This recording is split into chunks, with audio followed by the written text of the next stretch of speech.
नमस्कार साथियों, मैं निशान नानक क्लासेस के यूट्यूब चैनल पे आप सभी साथियों का हार्दिक स्वागत करता हूं। जैसा कि आप सभी को पता है, यूट्यूब चैनल के ऊपर जो हमारा सेशन चल रहा है इंडियन जियोग्राफी का, उसी सीरीज को कंटिन्यू करते हुए साथियों आज मैं आपके सामने लेके आया हूं उस सीरीज की क्लास नंबर नेक्स्ट, जिसके अंदर हम क्या पढ़ रहे थे साथियों, जिसके अंदर हम पढ़ रहे थे भारत की भौतिक विशेषताओं के बारे में।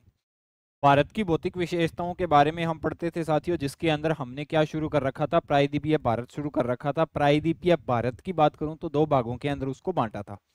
दो भागों के अंदर बांटा था। एक तो थी स्थलाकृतियां, स्थलाकृतियां के आधार पे पर्वतमालाएं थी, और दूसरे थे पठार। पर्वतमाला की बात करूं तो साथियों 5 पर्वतमालाएं मैंने आपको करवाई थी। कौन कौन सी? अरावली पर्वतमाला, विंध्याचल पर्वतमाला, सतपुड़ा पर्वतमाला, पूर्वी घाट और पश्चिमी घाट। 5 प्रकार की पर्वतमालाएं, इनकी चोटियां, इनका निर्माण, इनका विस्तार किस किस राज्यों के, पूरी डिटेल से करवाया। उसके बाद में साथियों पर्वतमालाएं खत्म हुई तो स्थलाकृतियां, 2 प्रकार की पर्वतमाला और पठार। आज साथियों हम लेके आए हैं प्रायद्वीपीय पठार। क्या लेके आए हैं साथियों? प्रायद्वीपीय पठार लेके आए हैं। आज हम क्या पढ़ेंगे साथियों? प्रायद्वीपीय पठार के बारे में हम पढ़ेंगे। क्या पढ़ेंगे साथियों? हम पढ़ेंगे साथियों प्रायद्वीपीय पठार के बारे में। ठीक है,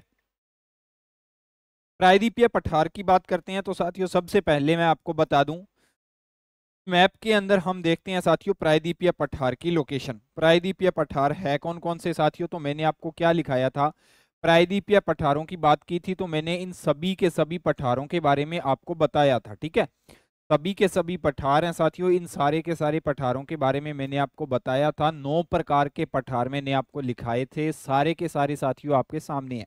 कौन कौन से? मालवा पठार, बुंदेलखंड का पठार, बघेलखंड का पठार, शिलोंग यानी मेघालय का पठार, छोटा नागपुर का पठार, दंड्याकारण्य का पठार, तेलंगाना का पठार, कर्नाटक का पठार और दक्कन प्लेटू।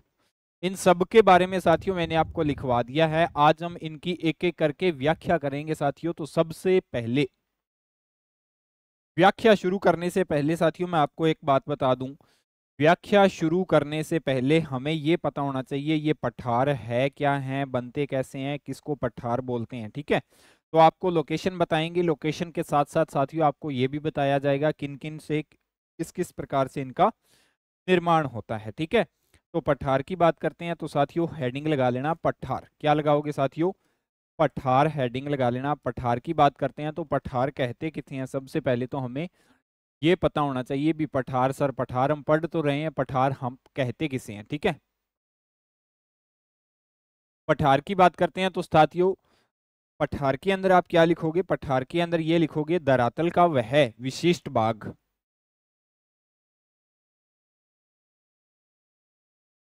धरातल का वह विशिष्ट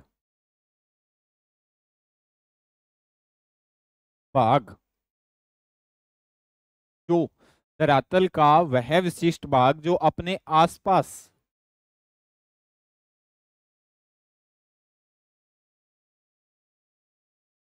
जो अपने आसपास की भूमि से, आसपास की भूमि से सामान्य ऊंचाई पर हो,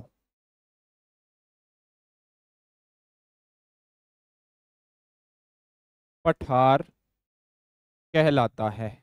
क्या कहलाता है साथियों? पठार कहलाता है। कौन सा भाग? देखो, ये जैसे साथियों भूमि है, अब ये आगे चल के भूमि का ऊपर उठा हुआ भाग, ये अपने आप के अंदर ये क्या हो जाएगा? ये पठार हो जाएगा। क्या हो जाएगा साथियों? ये पठार हो जाएगा। इसकी सामान्यतः लिख लेना, इसकी सामान्यतः ऊंचाई 900 से 1200 मीटर होती है,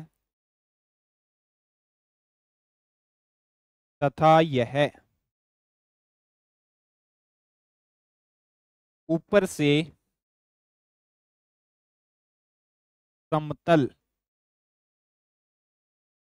होता है। क्या होता है साथियों? ये ऊपर से समतल होता है। ऊंचाई कितनी होती है? सामान्य से 900 से 1200 मीटर इसकी ऊंचाई होती है।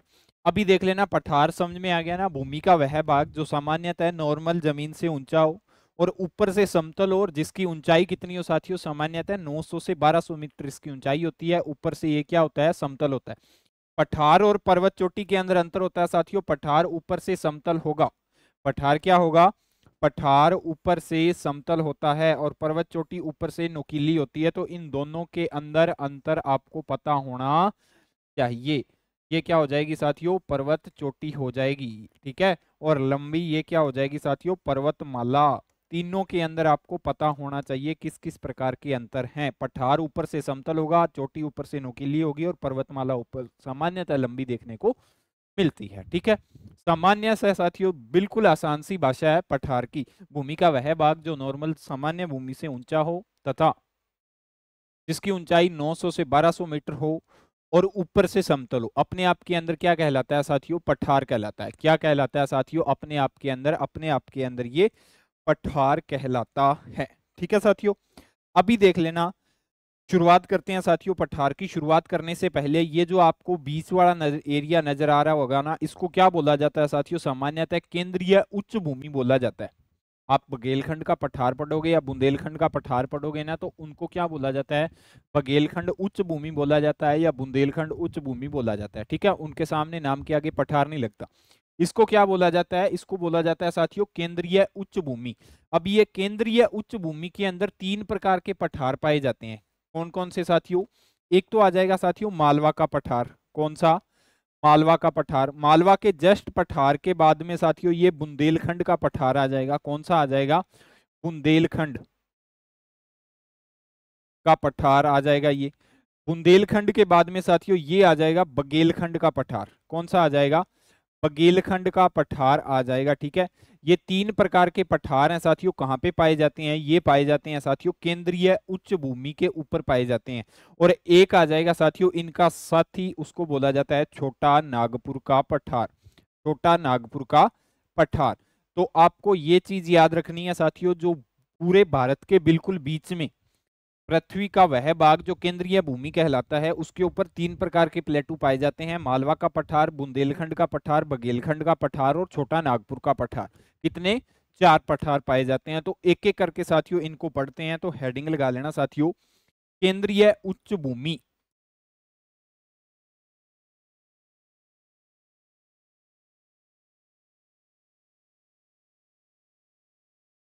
केंद्रीय उच्च भूमि। केंद्रीय उच्च भूमि के अंदर साथियों 1 नंबर पे जो हमारा पठार आता है उसको हम क्या बोलते हैं? उसको बोलते हैं साथियों मालवा का पठार। क्या बोलते हैं साथियों? उसको बोलते हैं मालवा का पठार। अब ये मालवा के पठार की मैं बात करता हूं, तो साथियों मालवा का पठार क्या है साथियों? कहां कहां पे फैला हुआ है? सबसे पहले साथियों गुजरात, इसका विस्तार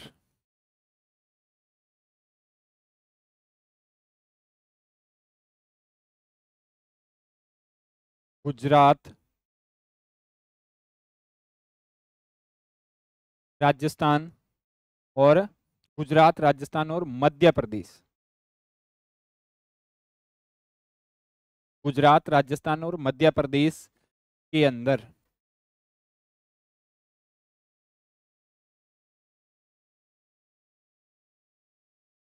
देखने को मिलता है। कहां कहां पे साथियों? गुजरात, राजस्थान और मध्य प्रदेश के अंदर। ज्यादातर जो इसका हिस्सा है, ज्यादातर इसका भाग है, वो कहां पे है साथियों? वो पाया जाता है साथियों मध्य प्रदेश के अंदर। कहां पे पाया जाता है साथियों? मध्य प्रदेश के अंदर पाया जाता है, ठीक है। इसका निर्माण होता है साथियों, इसके निर्माण की बात करते हैं तो निर्माण इसका किससे होता है? निर्माण इसका होता है ज्वालामुखी लावा से। निर्माण की बात करते हैं तो साथियों निर्माण किससे होता है इसका?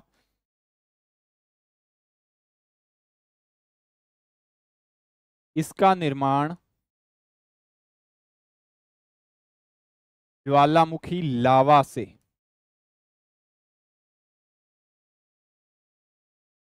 होता है। किससे होता है?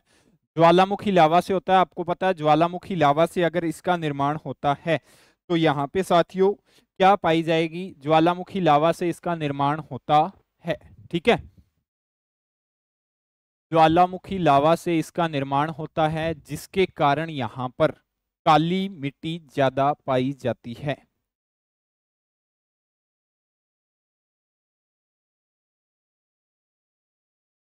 यहाँ पर काली मिट्टी ज्यादा पाई जाती है। क्यों? क्योंकि इसका निर्माण होता है साथियों ज्वालामुखी लावा से। ज्वालामुखी लावा बाद में ठंडा होने के बाद में, आपको पता है ठंडा तो बहुत जल्दी नहीं होता, लेकिन उसके बाद में इसी कारण से यहाँ पे क्या पाई जाती है साथियों, काली मिट्टी पाई जाती है। देखो दूसरी बात, भोपाल की जो मध्य प्रदेश की राजधानी है ना भोपाल, वो भी इसी पठार के ऊपर स्थित है। ठीक है।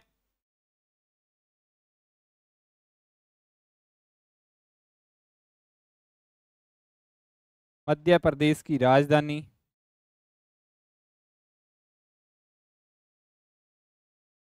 भोपाल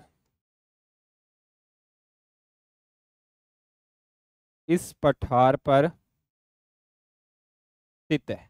ठीक है, मध्य प्रदेश की राजधानी है भोपाल, वो क्या है साथियों, इस पठार पर स्थित है।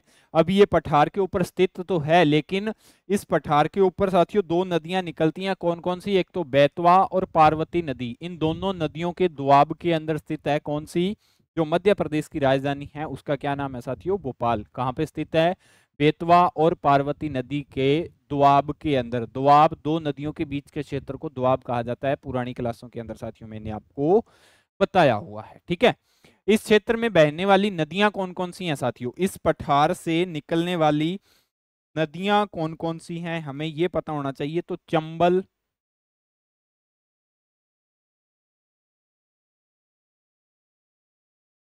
इस पठार से चंबल, सिंध, बेतवा और केन नदियां निकलती हैं। कौन कौन सी निकलती हैं साथियों इस पठार से? चंबल, सिंध, केन और बेतवा नदियां निकलती हैं। अपना जल आगे जाके कहाँ पे साथियों गिराती हैं? ये यमुना नदी के अंदर मिल जाती हैं। ठीक है। क्या मिल जाती हैं साथियों? यमुना नदी के अंदर मिल जाती है। और आगे चल के क्या हो जाता है साथियों? आगे चल के इन नदियों का जो पानी है वो बंगाल की खाड़ी के अंदर चला जाता है। समझ में आ गई ना बात? ठीक है। इसके बाद में साथियों इसकी अगर लोकेशन मैं बात करूं तो लोकेशन एक और लिख लेना साथियों इसकी। यह पठार राजस्थान के अंदर आपको मैंने करवाई थी कौन सी पर्वतमाला? अरावली। यह पठार अरावली तथा विंध्यन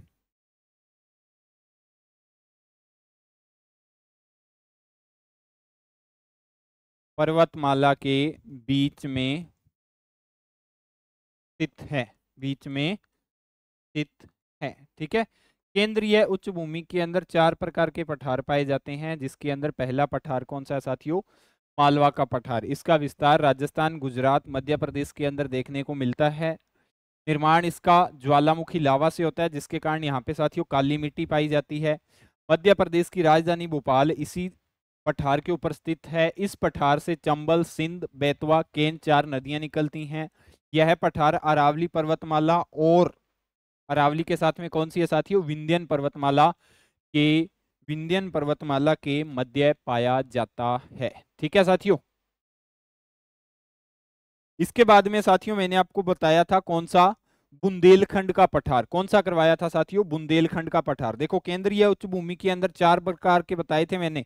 छोटा नागपुर का पठार भी इन्हीं के साथ मिलता है, लेकिन ये केंद्रीय उच्च भूमि के ऊपर नहीं है, हमें इन्हीं के साथ में पढ़ना है। तो छोटा नागपुर का पठार साथियों हम हेडिंग लगाते हैं दूसरा। ठीक है।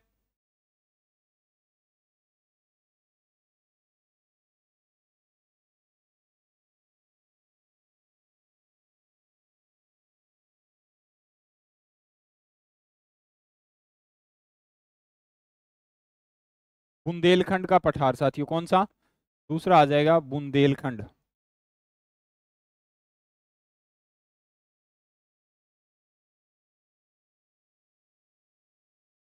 बुंदेलखंड का पठार बात करूं तो साथियों यह पठार कहाँ पे, इसका विस्तार कहाँ पे है साथियों? उत्तर प्रदेश और मध्य प्रदेश के अंदर इसका विस्तार देखने को मिलता है। ठीक है। कहाँ पे मिलता है साथियों इसका विस्तार?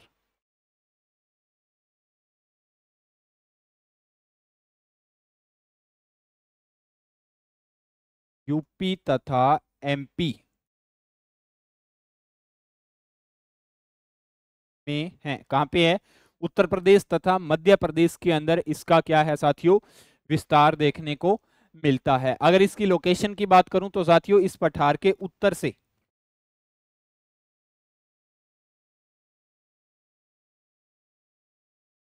इसके उत्तर से यमुना नदी, इसके उत्तर से कौन सी नदी साथियों, यमुना नदी, दक्षिण से विंध्यन पठार,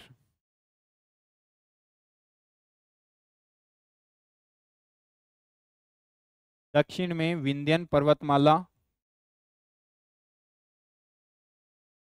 दक्षिण में विंध्यन पर्वतमाला, और उत्तर में पश्चिम में, उत्तर पश्चिम में चंबल नदी,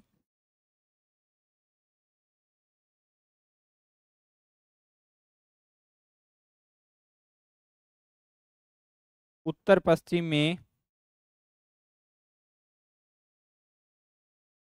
चंबल नदी सीमा बनाती है, सीमा बनाती है। ये इसकी लोकेशन है साथियों, यानी इसके उत्तर पश्चिम के अंदर चंबल नदी है, दक्षिण के अंदर विंध्यन पर्वतमाला है, और इसके उत्तर के अंदर, या इसके उत्तर के अंदर कौन सी नदी बहती है, तो साथियों यमुना नदी इस पठार के उत्तर के अंदर बहती है। ठीक है, ये इसकी क्या है साथियों, ये इसकी लोकेशन है।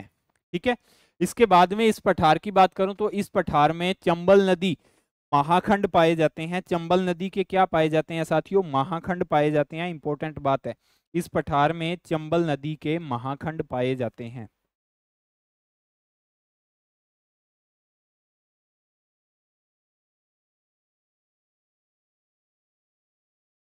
चंबल नदी के महाखंड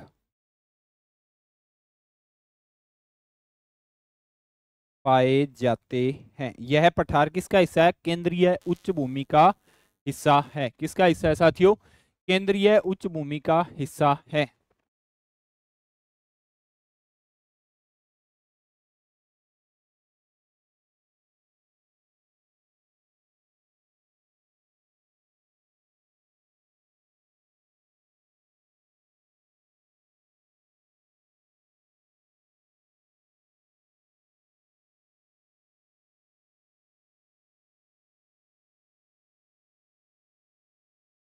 ठीक है साथियों, किसका हिस्सा है ये, यह है केंद्रीय उच्च भूमि का हिस्सा है। सॉरी साथियों, एक सेकंड के लिए लाइट चली गई थी। ठीक है, केंद्रीय उच्च भूमि का हिस्सा है, जिसके कारण यहाँ इसे उत्खात भूमि भी कहते हैं, क्योंकि इसके अंदर महाखंड पाए जाते हैं। तो महाखंड वाली भूमि को आपको पता है, आपने पढ़ा होगा, इसके कारण इसको उत्खात भूमि भी कहते हैं।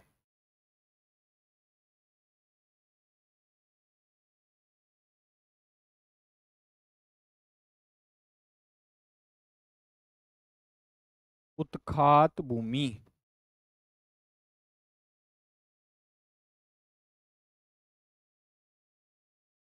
भी कहते हैं। क्या कहते हैं साथियों,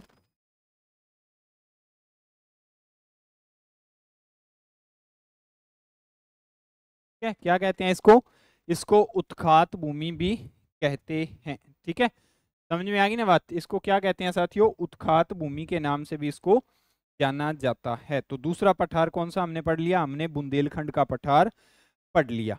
कौन सा पढ़ लिया साथियों, बुंदेलखंड का पठार पढ़ लिया। इसका विस्तार कहाँ पे है साथियों, उत्तर प्रदेश के अंदर देखने को मिलता है, और मध्य प्रदेश के अंदर देखने को इसका विस्तार मिलता है। तीसरी हेडिंग लगाएंगे, केंद्रीय उच्च भूमि का तीसरा पठार, जिसको बोला जाता है बघेलखंड का पठार। क्या बोला जाता है साथियों, बघेलखंड का पठार तीसरे को बोला जाता है। क्या बोला जाता है, बघेलखंड का पठार, जिसको हम बोलते हैं। ठीक है, हेडिंग लगा लेना, बघेलखंड का पठार।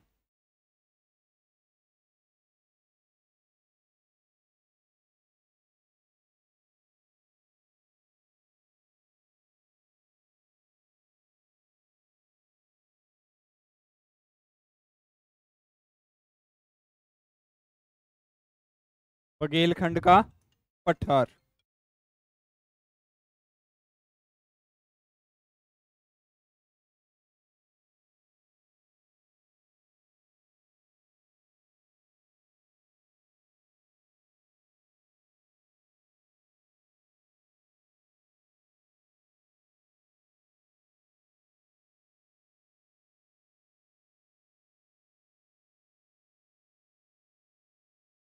बघेलखंड के पठार की बात करते हैं तो साथियों मैंने आपको लोकेशन इसकी बता दी है। केंद्रीय उच्च भूमि के अंदर बघेलखंड का पठार पाया जाता है। केंद्रीय उच्च भूमि का हिस्सा है बघेलखंड का पठार। इसके बारे में अगर चीजें नोट डाउन करने की बात आई तो चीजें नोट डाउन कौन कौन सी होगी साथियों? इसके बारे में पहली चीज जो हमें पता होनी चाहिए, यह पठार मध्य प्रदेश के अंदर स्थित है। इसका विस्तार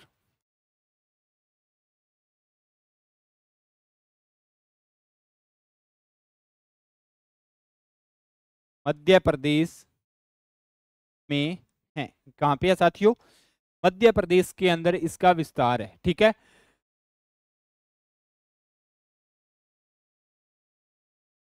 दूसरी बात, टॉन्स नदी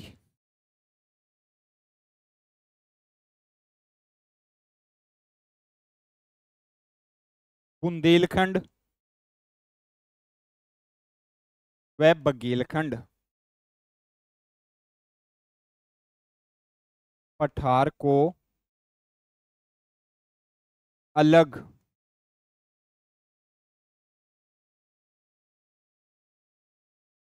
करती है। कौन सी नदी? टॉस नदी। कहां पे है साथियों?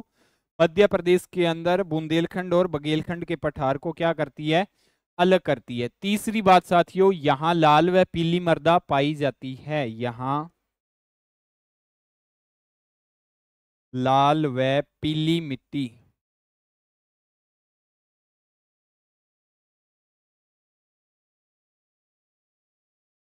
पाई जाती है। चौथी बात साथियों जो आप इसके अंदर नोट डाउन करोगे वो यह करोगे, इस पठार को सफेद बागों के लिए जाना जाता है। इस पठार को सफेद बागों के लिए जाना जाता है। ये बातें साथियों आपको पता होना चाहिए। किसके लिए साथियों? किसके लिए?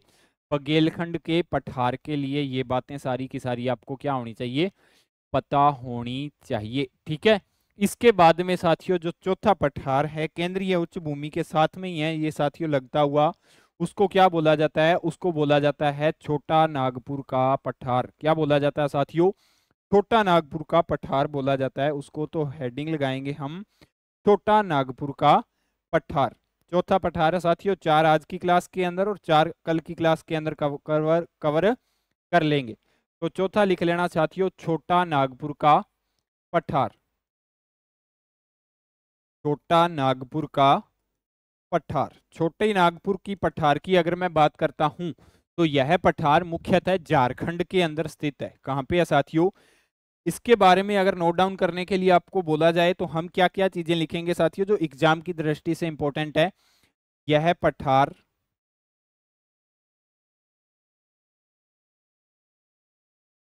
झारखंड में स्थित है। कहां पे स्थित है साथियों? झारखंड में स्थित है, पहली बात। दूसरी बात साथियों, इसका विस्तार कितना है पूछा जाता है। 87,239 वर्ग किलोमीटर है। ये चलो कोई बात नहीं। ठीक है। इस पठार की उत्तरी पश्चिमी सीमा सोन नदी, दक्षिणी सीमा महानदी व उत्तरी सीमा राजमहल पहाड़ियां। अभी इसकी सीमा देख लेना कौन कौन बनाता है। ठीक है। इस पठार की सीमा देख लेना। इस पठार की उत्तरी पश्चिमी सीमा, इस पठार की उत्तरी सीमा सोन नदी, सोन नदी जो आगे चल के यमुना की नदी के अंदर मिलती है, सोन नदी। दक्षिणी सीमा महानदी,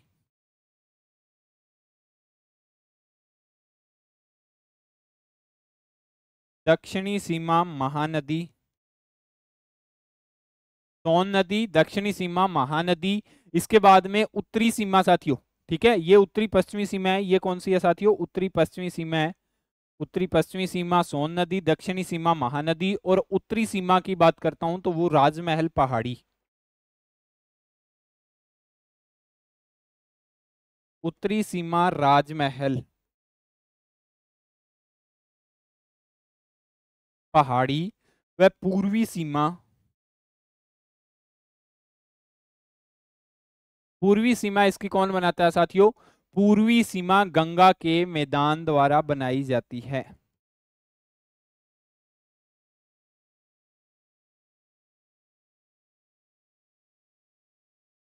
सीमांकित है। ये बातें साथियों आपको छोटा नागपुर के पठार के अंदर याद रखनी है। ठीक है, इसकी लोकेशन बता दी गई है। इसके बाद में साथियों अगर नोट डाउन करने की बात करें तो तीसरी चीज इसके अंदर हम कौन सी नोट डाउन करेंगे? दामोदर नदी इस पठार की मुख्य नदी है। इस पठार की मुख्य नदी की बात करूं तो साथियों दामोदर नदी इस पठार की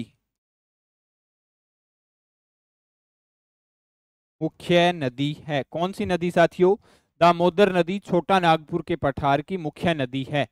तथा अन्य नदियां, अगर और अन्य नदी की बात करूं तो साथियों स्वर्ण नदी इस पठार से है। स्वर्ण नदी इस पठार से, इस पठार में बहती है। ठीक है, ये बातें साथियों आपको छोटा नागपुर के पठार के बारे में पता होनी चाहिए। एक बात साथियों और मैं आपको बता दूं, छोटा नागपुर का पठार है झारखंड, छत्तीसगढ़, उड़ीसा। मुख्यतः इसका विस्तार है साथियों कहां पे देखने को मिलता है? मुख्यतः इसका विस्तार साथियों झारखंड के अंदर देखने को मिलता है, लेकिन इसकी सीमा साथियों आपको पता होनी चाहिए Orissa plus Chhattisgarh plus West Bengal, इन तीनों राज्यों के अंदर भी इसका विस्तार देखने को मिलता है। तो झारखंड, उड़ीसा, छत्तीसगढ़, वेस्ट बंगाल के अंदर इसका विस्तार देखने को मिलता है। सर्वाधिक विस्तार इसका कहां पे है साथियों? सर्वाधिक विस्तार इसका है यहां पे झारखंड के अंदर। ठीक है, इस पठार में साथियों अगर मैं खनिज की बात करूं तो लोहा ऐसक बहुत भरपूर मात्रा के अंदर पाया जाता है। 4 नंबर और लास्ट बात, इस पठार में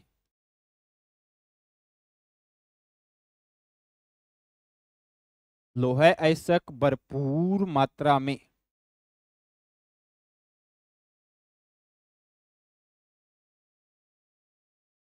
देखने को